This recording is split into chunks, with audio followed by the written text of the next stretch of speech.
Oke. Assalamualaikum warahmatullahi wabarakatuh. Selamat malam atau semangat pagi buat teman-teman channel YouTube Aris Rinaldi. Nah, di awal tahun ini kebetulan kita ngobrol santai lagi setelah beberapa bulan vakum. Biasanya pemateri atau narasumber di ngobrol santai kita ini dari berbagai kalangan ya. Yang terakhir itu sharing terkait dengan prestasinya di ASN sebagai pegawai teladan. Dan ada juga narasumber kita yang bekerja di luar negeri. Nah, kali ini karena awal tahun, biasanya awal tahun kan ada resolusi dan mungkin kaitannya dengan perencanaan keuangan. Nah, narasumber kali kali ini itu memiliki expertise yang sangat mahir ya atau sangat expert di bidang financial planner. Namanya Rahma Mariama. Nah, beliau ini kalau kita boleh kenal ya, beliau ini lulusan ITB ya, mikrobiologi 2007 dan sekarang expert di bidang financial planner.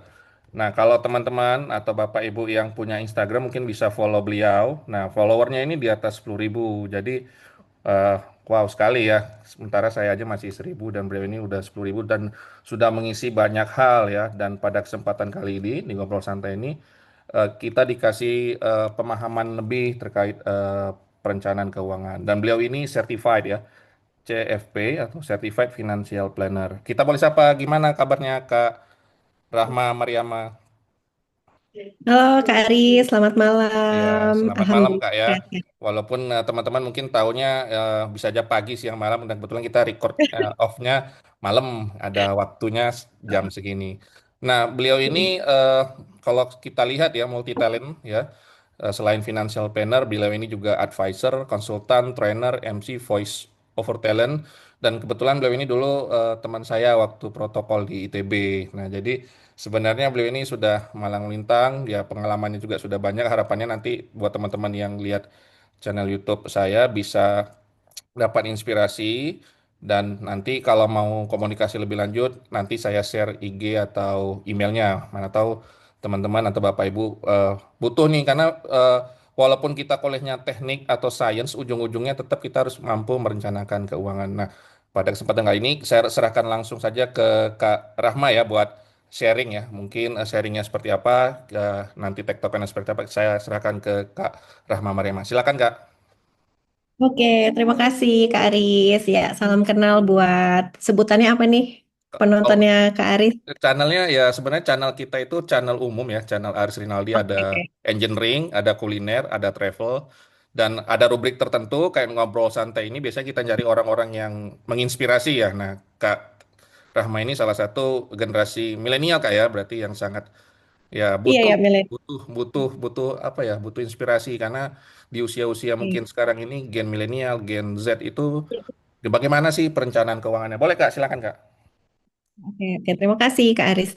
Ya, jadi tadi udah dikenalin sedikit sama Kak Aris gitu ya. Jadi sekarang itu saya profesinya adalah perencana keuangan Kak Aris. Dan saya Siap. itu bernaung di sebuah perusahaan yang menyediakan jasa untuk konsultasi dan training gitu perencana keuangan. Namanya tuh Finante. Nanti boleh cek lah di Instagramku gitu Siap, ya. siap Kak. Nah, soalnya ngobrolin tentang perencanaan keuangan, mungkin selama ini yang orang awam tahu gitu ya, perencanaan keuangan itu ya seputar investasi gitu ya, atau seputar nabung, seputar belajar saham, atau ya seputar alat investasi lainnya, Oke. gitu ya Kak Aris ya. Siap. Nah, tapi selama saya menjadi perencana keuangan, ngambil sertifikasi itu di tahun 2018 gitu ya.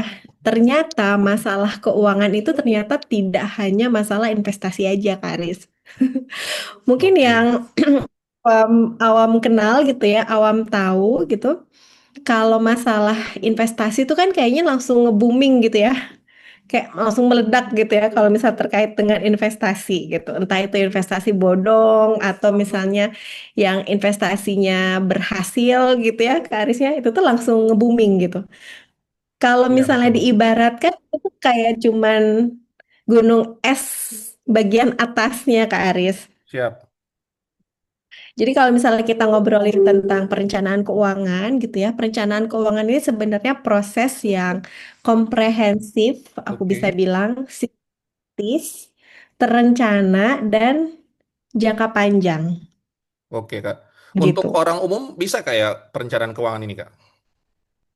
Oh, bisa banget, bisa banget. Karena kalau misalnya kita ngomongin tentang perencanaan keuangan, itu tuh sebenarnya dimulai dari sesederhana kita nyatet pengeluaran harian kita, Oke. gitu. It- itu jadi bagian dari yang namanya cash flow management, Kak Aris. Oke, berarti secara umum tadi teman-teman sudah sedikit tahu ya, mungkin sebenarnya sehari-harinya eh, teman-teman juga sudah mungkin sudah melakukan ya, tapi mungkin tidak mencatat ya Kak ya di situ ya. Tidak mencatat Tidak. atau misalnya eh, tidak tidak mencatat, iya gitu ya, Kak Aris ya. Atau belum tahu betul nih pengeluaran-pengeluarannya tuh untuk apa aja, gitu. Oh ya, Nah, betul yang sering betul. terjadi, betul ya, yang Betul sering betul terjadi betul. di kalangan kita gitu ya, millennials gitu, Mm-mm. atau adik-adik kita gitu, Gen Z gitu ya, kebanyakan dari kita itu masih masih apa ya, ibaratnya pengeluaran itu tuh nggak semuanya ke alat atau barang yang kita gunakan, Kak Aris, tapi ke Oke. experience yang ingin kita rasakan gitu ya. Ya, betul betul. Juga kadang sebenarnya nggak apa-apa sih, kayak misalkan pengen liburan atau pengen nonton konser gitu ya, tapi ya harus direncanain gitu. Oh iya, jadi semuanya itu terukur Kak ya, berarti ya. Ukur. Dan Nah, iya. kalau misalnya ditanya nih kenapa Kak Rahma gitu ya mau jadi perencana keuangan gitu ya. Hmm. Ya karena hidup kita tuh dari bangun sampai tidur gitu ya Hmm. berurusan sama uang gitu kan. Nah, betul betul Berurusan Kak, betul sama Kak. uang. Terus lagi di fase hidup manapun gitu ya, mau kita single, mau kita berkeluarga, punya anak, sampai nanti jadi kakek nenek tuh urusannya sama uang gitu. Iya, betul. Ini juga jadi ini ya, jadi mungkin masukan juga buat kalau gen gen milenial kami rasa sudah di fase kerja Kak ya. Tapi mungkin di Gen Betul. Z ini yang mungkin masih berkuliah kan masih ditanggung orang tua. Nah, after after kuliahnya ini mungkin perlu ya, apakah memang mau bekerja dulu atau mau berkeluarga atau mau kuliah. Nah, di situ sepertinya eh, plannernya itu harus matang kayak ya. Kalau zaman kuliah mungkin Iya. terstruktur sudah ada SKS-nya, tapi setelah lulus, terlepas itu sarjana teknik ataupun sarjana sains dan seni rupa lainnya, tetap butuh financial planner. Nah, Kak Rama ini expertnya di situ. Tadi sudah disebut ya banyak instrumen Kak ya, entah itu. Tapi kalau kita lihat di tahun 2026 ini Kak, kebetulan saya sedikit paham ya apa ini kata istilahnya kalau Pak Purbaya to the moon, ISHG tinggi, terus Iya, apa emas ISG juga meroket. betul. Nah buat teman-teman milenial atau generasi muda ini gimana Kak? Kalau dari segi financial planner, apakah ngopi terus tiap hari itu bisa boros atau bagaimana Kak? Oke, jadi yang pertama yang perlu kita sadari adalah merencanakan keuangan itu bukan berarti kita pelit sama diri kita sendiri gitu ya, Kak Aris ya. Oke, Tapi bukan berarti kita juga tidak menyiapkan masa depannya kita gitu. Nggak nyiapin masa depannya kita. Jadi ya proporsional gitu ya. Kalau misalnya kita lihat atau misalnya Kak Aris nge-googling gitu ya, ada yang namanya piramida perencana keuangan. Piramida financial planning gitu. Kita akan mulai dari hal yang paling mendasar dulu nih Kak Aris. Mau oke, itu milenial, mau itu Gen Z gitu ya, mau itu bapak-bapak kita gitu ya. Yang perlu kita kokohkan dulu tuh yang paling pondasinya, yaitu eh, yang terkait dengan keamanan keuangan. Dalam hal oke. ini, gimana cara kita mengelola cash flow dan seberapa besar simpanan atau tabungan yang kita gunakan untuk dana darurat. Oh, ada Itu istilah dulu. dana darurat Kak ya? Boleh boleh spill Kak. Dana darurat ini berapa persen dari take home pay atau gimana Kak skemanya? Oke, kalau dana darurat ini yang namanya dana darurat ya dana yang kita gunakan untuk kondisi-kondisi darurat ya Kak Aris ya. Oke. Untuk situasi-situasi yang kita nggak pernah tahu gitu kapan terjadi gitu ya. Terus kita tuh nggak pernah tahu berapa besar biaya yang digunakan gitu ya. Dan biasanya kondisi ini berpengaruh ke stabilitas keuangannya kita Oh, oke. gitu. Contohnya apa? Contohnya kayak 5 tahun yang lalu tiba-tiba ada pandemi gitu ya, pandemi COVID-19 gitu. Iya, betul Buat betul Kak. kita kita yang masih ada kesempatan untuk WFA atau kerja Hmm, di mana aja gitu ya, anywhere ya. ya alhamdulillah gitu ya, alhamdulillah. Tapi banyak juga teman-teman kita atau saudara atau tetangga yang harus berhenti kerja Oh iya ketika betul betul. COVID-19 gitu ya. Nah, ketika situasi seperti itu yang menjadi buffer keuangan mereka adalah ya dana darurat Oh gitu. iya. Istilah dana Atau darurat ini sama dengan uang dingin nggak, Kak? oh, beda, beda, beda. Oke. Kalau uang dingin itu ibaratnya uang yang bisa kita gunakan untuk ya untuk investasi misalnya Oke. gitu ya atau dana cadangan. Tapi kalau dana darurat ini memang benar-benar dana yang diperuntukkan atau disediakan untuk kondisi darurat gitu. Oke. Karena ini nanti akan berpengaruh pada di mana kita menyimpan sejumlah dana ini gitu Kak Aris. Oke. Kalau misalkan uangnya uang dingin kan artinya kita bisa guna ini entah itu untuk bisnis misalnya gitu Hmm. ya atau misalkan untuk investasi atau misalnya untuk belajar gitu ya apapun lah itu kan ya. Tapi kalau yang namanya dana darurat kita nggak bisa simpan sembarangan. Kita harus taruh di tempat yang Hmm. memang mudah dilikuidasi gitu Oke. ya, mudah dicairkan. Terus kita bisa akses kapan aja Oke, gitu. oke. Ya itu Nah, teman-teman sudah sedikit dapat spill ya. Jadi kalau dana darurat itu bisa liquid kapan saja Kak ya. Misalnya ketika tiba-tiba sakit kita nggak punya insurance, kita bisa pakai uang itu ya. Ya. Ini juga semakin menarik Kak ya. Dari awal kita tadi sudah di spill sama Kak Rahma bahwa perencanaan keuangan itu seperti apa. Lalu buat Gen Z atau Gen milenial sudah paham sedikit kulit-kulitnya. Di sini juga disebutkan istilah dana darurat berbeda dengan uang dingin ya. Mungkin instrumen-instrumennya beda. mungkin ya Kak Teja ya. Hmm. Kalau apa teman-teman semua di luar sana, misalnya nih Kak kita punya uang gaji kita misalnya 7 atau 8 Hmm. juta Kak. Kira-kira buat teman-teman ini eh, 8 juta itu gimana pembagiannya Kak? Kadang ada istilah sepertiga. Nah, menurut pengalaman Kak Teja sebagai financial planner, bagaimana cara membaginya itu dengan pendapatan kita? Oke, kita ngomong yang lebih realistis saja Ya, ya boleh Kak Kak, Aris yang lebih realistis Kak. ya. Karena metode budget sebenarnya banyak. Metode budgeting tuh banyak banget. Ada yang pakai metode 50 30 20 misalnya gitu ya. Jadi Oke. 50 untuk kebutuhan, 30 untuk utang, 20 untuk nabung misalnya gitu ya. Atau ada yang pakai metode eh berapa tuh ya? Pokoknya banyak banyak banyak metode Hmm. yang bisa dipakai untuk budgeting gitu ya. Nah, perlu diketahui bahwa setiap kondisi keuangan individu itu kan suka beda-beda ya, Kak Aris ya. Ya, betul. Gitu. Kita itu jangan sampai gitu ya, kita strict dengan satu metode, tapi itu membuat kita nggak nyaman Iya, iya, dengan iya, iya. uang kita gitu. Karena apa? Karena hubungan kita dengan uang itu tuh sebaiknya bukan hubungan yang negatif gitu loh Kak Iya. Aris, kebayang ya? Iya, iya. Ya, aku baru baca buku judulnya Happy Happy Money. Hmm. Kalau Kak Aris mau nanti bisa cari bukunya Happy Money itu ditulis sama penulis Jepang. Namanya Oke. Ken Honda. Ya, Hmm. dia bilang gini, di bukunya dia bilang uang itu ibarat energi Oke. gitu. Ya, dulu kita belajar kan yang namanya energi tuh nggak bisa hilang ya Kak Aris Iya, ya. betul. Energi energi tuh hanya berubah bentuk gitu ya. Iya. MC kuadrat ya, Kak ya. Ya, energi itu hanya berubah bentuk gitu kan. Nah, itu pula yang terjadi dengan uang gitu. Kalau misalnya Kak Aris berada di satu daerah, misalkan di SCBD misalnya gitu ya, atau Hmm. tempatnya orang-orang kaya ngumpul gitu ya, itu kan energinya beda ya Kak Iya, Aris. betul, betul. Energinya tuh beda gitu kan. Nah, begitu juga sebaliknya. Kalau misalkan kita ada di lingkungan yang kayaknya si uang ini tuh dijadikan energi yang negatif. Misalkan apa ya, utang, Iya. pinjol, Iya. judol. Itu tuh berpengaruh gitu ya Kak Aris ya. Berpengaruh ke secara psikologis kita tuh berpengaruh gitu. Oke. Nah, makanya kenapa aku suka menekankan bahwa kita kelola uang itu artinya bukan kita pelit, bukan kita terlalu hemat gitu ya, tapi kita sadar akan uangnya kita gitu. Iya, Kita itu. sadar uangnya uangnya di spending kemana gitu ya, atau mindful spendingnya kita sadar kalau uang kita ditabungin kemana gitu ya. Kemudian kita juga sadar nih kita mendapatkan income itu sumbernya dari mana aja Iya, iya. gitu. Menarik, Nah, menarik ini, Kak.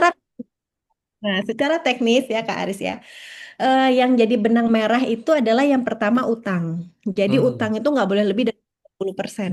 30% pendapatan nggak ya? Iya, Oke, 30% pendapatan. Jadi kalau misalkan kita ambil gajinya 10 juta aja ya Kak Aris ya, oke. biar gampang hitungnya gitu ya. Nah kalau misalnya gajinya 10 juta, artinya cicilannya nggak boleh lebih dari 3 juta Oh, terlepas gitu. mungkin kalau KPR bisa lebih dari itu kayak. Gitu. Kenapa? Karena eh, ketergantungan terhadap utang kalau terlalu besar juga itu nggak baik. Betul betul. Ya, Nggak jadi freedom kita ya.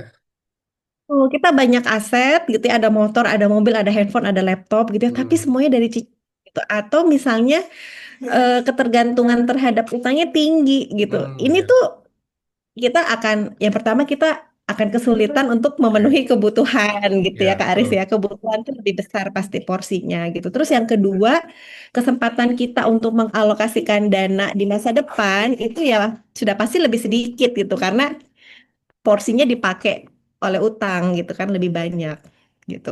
Terus belum lagi kalau berurusan sama utang gitu ya, kadang mental juga keganggu ya Kak Aris ya Iya gitu. iya. Betul betul. Karena apa ya kayak jadi nggak tenang ya gitu kayak.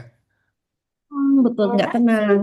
Bahkan ada yang sampai nggak mau kerja, nggak mau jualan karena takut diteror sama pinjol gitu kan, atau relationshipnya dengan teman-teman jadi nggak baik kayak gitu kan, itu juga Iya terjadi. iya. Ya, ya. Ini semakin menarik kayak nggak kerasa ya loh Kak kita udah ngobrol kurang lebih 20 menit dan banyak hal ya yang kita dapat mulai dari istilah-istilah financial planner, terus dan darurat dan perencanaan terakhir ini terkait utang ya kayak memang mungkin waktu masih single nyaman berutang, tapi kalau sudah berkeluarga ya Kak, diusahakan tadi seperti Kak Teja bilang banyak metode, jangan lebih dari 30% ya. Oke Kak, untuk tahun 2026 ini kira-kira eh, Kak Rahma ini punya ini nggak apa semacam tips and tricks buat generasi Oke. milenial ataupun generasi Z bagaimana menghadapi tantangan di 2026 ini. Kalau kita perhatikan kayak kalau yang punya emas mungkin ini harganya udah lagi ATH kayak lagi tinggi-tingginya. Terus kalau Mm. yang lagi saham ya tadi kita sebut to the moon. Nah, buat teman-teman ini ada nggak Kak dari Kak Reja selaku financial planner bagaimana sih cara hidup yang tepat nih dengan keuangan di tahun 2026 ini. Boleh, Kak? Oke, oke. Ya, yang pertama yang pasti tadi amankan dulu uangnya gitu ya Oke. di dana darurat. Ya, dana daruratnya udah kalau bisa diprioritaskan Hmm. dibanding tujuan keuangan lain gitu ya. Itu yang pertama. Terus yang kedua, jangan lupa untuk selalu alokasikan sejumlah dana untuk investasi, Kak Aris. Oke. Itu bisa dimulai dari 10% gitu ya, Oh, sepuluh ya. persen sampai 20% gitu. Dari Kenapa? pendapatan, Kak ya. Karena dari pendapatan. Kenapa? Karena yang namanya waktu berinvestasi itu tuh sangat menentukan capaian investasi kita gitu. Jadi Oh, jangan ya. pernah menunda untuk berinvestasi gitu Hmm. ya. Jangan pernah menunda untuk berinvestasi gitu. Jangan nunggu kayak berharap atau merasa nunggu uangnya banyak dulu deh Oh, gitu ya ya. baru berinvestasi. Jangan gitu. Karena kan sekarang investasi banyak banget bentuknya dan yang terjangkau juga banyak gitu kan ya. Iya, betul. Itu yang kedua. Kemudian yang ketiga, please bangun kebiasaan-kebiasaan keuangan yang baik. Jadi good behavior itu dibangun. Mulai dari jangan FOMO yang pertama gitu ya. Oke. Terus yang kedua kayak catat pengeluaran gitu ya. Terus yang ketiga, gunakan segala potensi yang kamu punya gitu ya untuk punya income lainnya gitu. Jadi jangan Oke. Set bergantung hustle gitu, hanya Kak ya. dari satu. Ya, jangan bergantung pada satu income Pendapatan. aja. Oke. Pendapatan aja. Misalkan kayak sekarang nih Kak Aris punya YouTube channel. Ya ini siapa tahu bisa jadi pasif income-nya Kak Aris gitu Iya. kan ya. Atau Terlepas misalkan belum dapat nggak. AdSense, Kak ya. Tapi biasanya banyak yang view ini, Kak, buat ngecek-ngecek kayak Kak ya. Atau misalkan kayak aku juga sambil nulis, aku Oke. juga sambil bikin konten, sambil tadi Hmm. nge-voice over, MC dan yang lain gitu kan. Iya, betul, Kak. Kemudian berikutnya apa? Berikutnya eh, kalau menurut aku tuh harus berdaya gitu ya. Oke. Berdaya dalam arti belajar gitu. Karena apa? Karena sekarang tantangannya masyarakat kita gitu ya masih punya literasi keuangan yang cukup rendah dibanding dengan angka inklusinya, Kak Aris. Jadi dalam arti tahu pakai doang gitu ya, Hmm. tapi nggak tahu betul nih produk yang dipakai apa Oke. gitu. Kayak kemarin akhir-akhir ini lagi rame peer-to-peer lending ya, yang Oh berbasis iya. syariah. Mungkin Oh iya, Kak saya Aris tahu pernah itu Kak. dengar Kebetulan itu ya. teman saya Lagi korban rame. itu Kak. Korban Iya itu rame BSI ya banget istilah kan berita. ininya, nickname-nya ya. Betul. Kalau misalnya dilihat dari point of view perencana keuangan, Hmm. kita selalu menekankan bahwa gitu ya, yang pertama, jangan taruh semua aset itu di satu tempat aja Oke, gitu kan. ya. Don't put your egg in one basket gitu kan. Hmm. Nah, mungkin eh, para lender ini banyak yang taruh uang pensiunnya semua di sana Oh gitu iya, kan. iya. Taruh uang apanya semua di sana gitu. Mm-mm. Kemudian yang kedua, kenali betul produk investasinya apa gitu. Hmm, Yang oke. namanya peer to peer lending, yang namanya peer to peer lending itu kan high risk ya Kak High Aris. risk, betul. High risk, High high risk return ya. betul. Ya, high risk high return gitu. Kebanyakan masyarakat kita eh, masih ekspektasi return yang Hmm. tinggi gitu ya.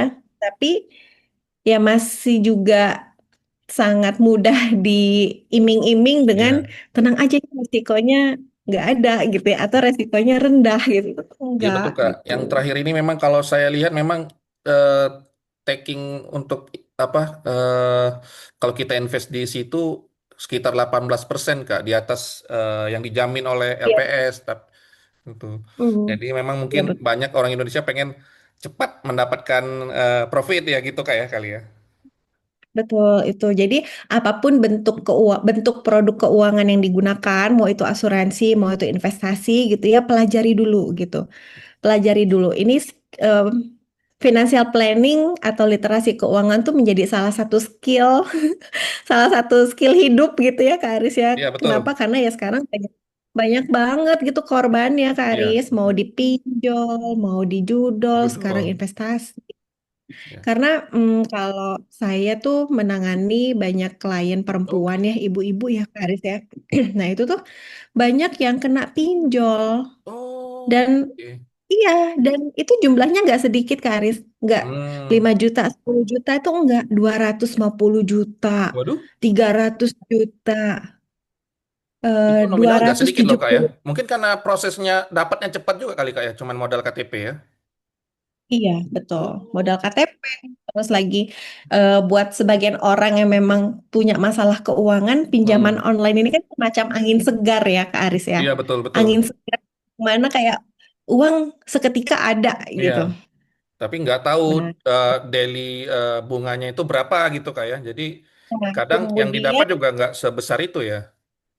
betul. Kemudian suka nggak ngukur kemampuan keuangan sendiri gitu. Karena selama ini nggak aware. Hmm. Selama ini nggak Ya, pengeluarannya seberapa besar, terus kemampuan nabungnya seberapa banyak gitu kan. Jadi kayak ngerasa ya udah deh pinjam dulu aja, yang penting ya, uangnya ada, bayarnya gimana nanti gitu kan. Nah itu siap. juga yang repot gitu. Oke kak, ini Gitu. kita tiba di akhir dari sesi ini Eh, ya kak ya. Banyak hal yang mungkin teman-teman bapak-bapak ibu yang bisa dapat dari sini tadi udah disimpulkan ada 4 poin ya. Jadi nggak ada salahnya hidup frugal living, tapi kita bebas utang. Kalau saya nangkepnya gitu kak ya. Jadi mungkin daripada kita utang kita besar, yang penting kita bisa hidup sederhana, tapi kita bisa bebas dari hutang. Salah satunya itu. Dari 4 poin tadi juga mungkin kira-kira nih Kak, sebelum kita akhiri sesi kita ini, misal nih ada eh, viewers saya yang ingin kontak Kakak, kira-kira kemana Kak ya? Atau ke email atau apa? Ke Instagram, boleh di-mention Kak? Atau ke mana ya Kak bisa ini?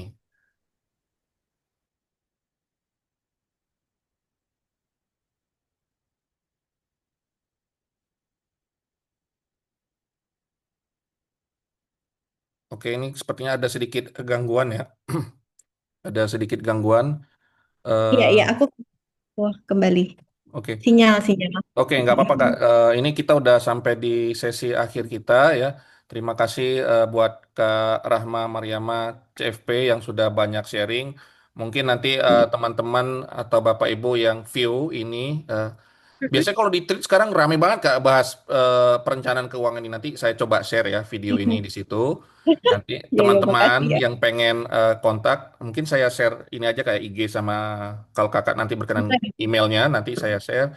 Nanti yang pengen cerita atau aduh ini saya sebenarnya terjebak dengan pinjol sampai 200 juta tadi Kak Rahma cerita. Jadi gimana nih step by step untuk melunasinya? Saya pribadi emang itu sangat mengerikan Kak ya, apalagi dengan pendapatan yang kecil, utangnya besar, terus Ya. bunganya belum lagi di telepon-telepon Mm-mm. Kak ya. Itu jadi Ya. sesuatu hal yang menurut saya ya memang harus Sih. harus ada sosialisasinya. Terlepas mungkin sekarang ini nggak kayak dulu. Kalau dulu kita minjam duit itu harus ke bank. Kalau sekarang kayaknya modal KTP Kak ya, sepertinya ya. Betul, modal KTP, pulsa, sama kuota ya. Iya Kuota iya. sama KTP ya. Ya terlepas diawasi OJK kalau kalau kita nggak bisa ngitung ngitung apanya ya kayak bunganya, penaltinya. Nah, itu kadang kelewat gitu kayak. Tapi Kak biasanya kalau udah seperti itu Kak dari Kak Rahma eh, solusinya gimana Kak? Biasanya yang pertama kita akan catat dulu sih. Oh, Kita oke. catat dulu semua utangnya, kemudian kita lakukan financial check up namanya. Supaya Oh. apa? Supaya kita dapat gambaran Hmm. kondisi keuangan dia tuh secara aktual seperti apa gitu. Karena biasanya Kak Aris ya, kalau orang yang berurusan sama utang, itu tuh udah nggak bisa mikir secara objektif. Iya betul betul. Jadi nggak logikanya nggak main ya, lebih ke perasaan ya. Betul. Jadi kadang kalau aku bertemu dengan klien Hmm. yang ada kesulitan atau tantangan terkait utang gitu ya. Misalkan sesi konsultasi itu 1 jam gitu ya, Oke. 40 menit itu dipakai untuk mendengarkan gitu. Hmm. Mendengarkan klien berkeluh kesah, mendengarkan klien sedih gitu ya. Terus Hmm. kadang ada juga yang mungkin marah, kesel gitu. Jadi sisanya tuh ya baru di akhir gitu ya, setelah semuanya Terurai ya. diluapkan gitu ya, baru kita urai satu-satu. Ibu harus seperti ini, langkahnya nanti akan Hmm. seperti ini, Berarti gitu-gitu. nanti teman-teman yang view ini bisa eh, via Zoom juga Kak ya buat sama Kak Teja ya nggak perlu ketemu Bisa, offline ya. bisa. Oh ya, ini bagus nih teman-teman semua yang visit ke channel saya. Ternyata di zaman sekarang ini kalau kita mau konsol itu bisa via Zoom. Jadi nggak harus Bisa. mungkin teman-teman lokasinya di Pulau Kalimantan, Sulawesi. Jadi nanti bisa kontak Kak Rahma, nanti disesuaikan jadwalnya, ya per sesinya. Nanti kalau urusan kosnya bisa langsung saja. Tapi dengan apa yang Ya. disampaikan Kak Rahma ini, masalah teman-teman semua itu bisa terurai. Itu penting sekali loh, karena ketika mungkin tadi disampaikan Kak Rahma itu punya utang 200 sampai 300 itu saya nggak kebayang ya bagaimana dengan pendapatan mungkin di bawah 10 juta bisa menyelesaikannya ya step by stepnya. Ini udah ada Kak Rahma nanti bisa langsung ya buat teman-teman semua. Saya rasa ini salah satu ikhtiar teman-teman semua. Apalagi tapi kalau pinjol masih oke Kak. Kalau judol ini yang agak berat ya Kak ya. Bisa serangannya bisa ke Hmm. syaraf juga kayaknya Kak ya. Hmm. Tapi ada Ya juga Kak kurang lebih klien yang judol Kak. kalau yang judul sih so far belum ada Oke. yang ngobrol langsung gitu. Tapi kalau yang Pinjol ya. konsultasi utang, pinjol itu Hmm. pun ada yang sampai sepertinya saya mau mengakhiri hidup, itu ada yang Uh, seperti itu. berat sekali tuh Kak kalau udah mengakhiri hidup berarti jalannya eh waduh bisa salah-salah. Mengerikan, saya nggak kebayang sih itu. Mendengar aja saya agak merinding ini Kak. Sampai seperti itu. Iya, ya. Jadinya yang saya rasakan gitu Mhm. ya, mungkin yang harus lebih banyak dilatih juga saya sebagai sebagai apa namanya konsultan, sebagai Oke. ini juga perlu perlu membekali diri dengan ilmu-ilmu konseling kayaknya ya, mendengarkan aktif, gimana Oh, caranya. Ya gitu.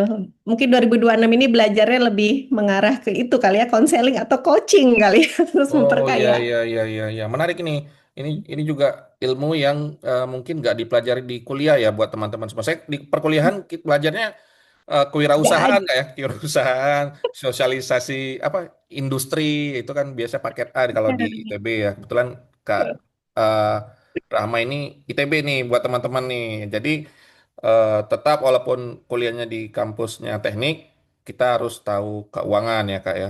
Nah tadi banyak sekali yang saya rasa ini ilmu yang amal jariah buat viewer YouTube saya ini. Nanti teman-teman juga bisa follow IG-nya Kak Rahma ini sering bagi apa istilahnya catatan-catatan bagaimana em, atau mengedukasi ya kayak mengedukasi teman-teman semua baik itu masalah keuangan, investasi. Tadi banyak instrumennya ada yang saham ataupun emas ataupun ya banyak hal lah ya, nanti disesuaikan dengan pendapatan teman-teman. Saya rasa kalau pendapatannya kecil juga, yang penting memulainya itu yang sulit kayak ya. Iya, betul. Memulai dan konsisten dengan Nah, konsisten kebiasaannya. ya, betul. Betul.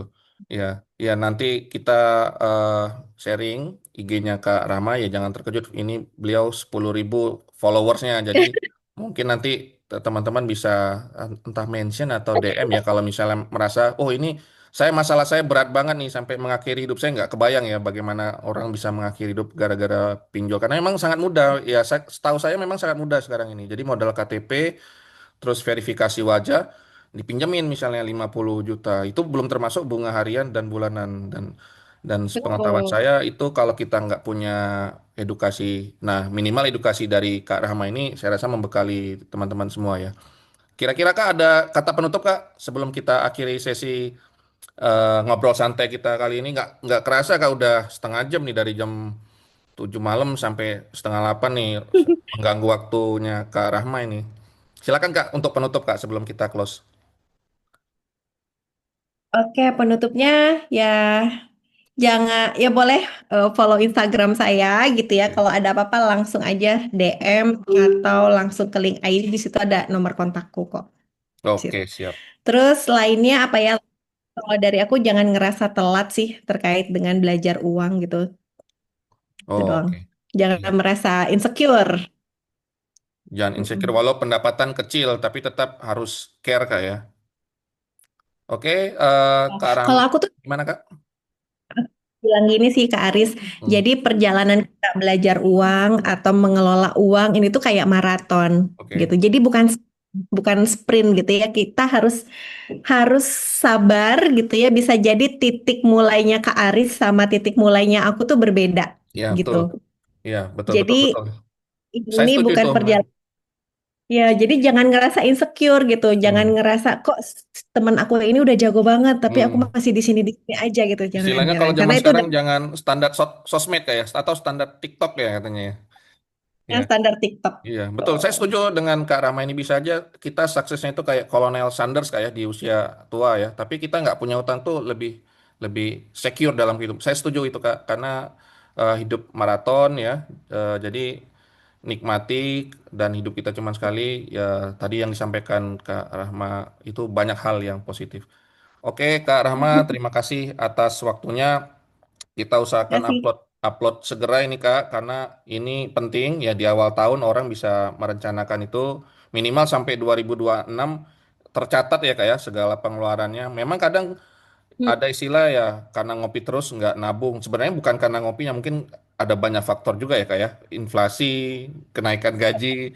Tapi ya itu yang betul. jadi hal positif buat kita. Kita udah di sharing sama Kak Rahma Mariama CFP.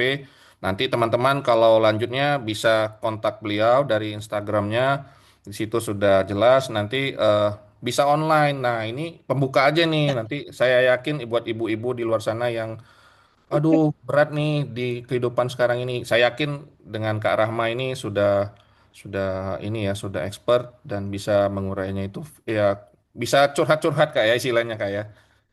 Yes. Ya, walaupun 40 menit Didengerin awal kok. kata Kak Rahma tadi masih nangis dulu ya.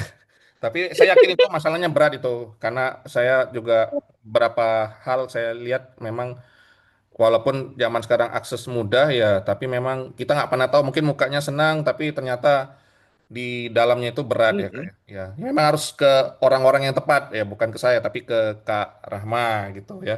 Ini nggak ada batasan laki atau perempuan kak ya, tapi yang memiliki keingintahuan Beb- atau problem di bidang perencanaan keuangan. Saya rasa seperti itu. eh, Pertama saya ucapkan terima kasih Kak Rahma, sehat dan sukses selalu. Eh, Kita. oke.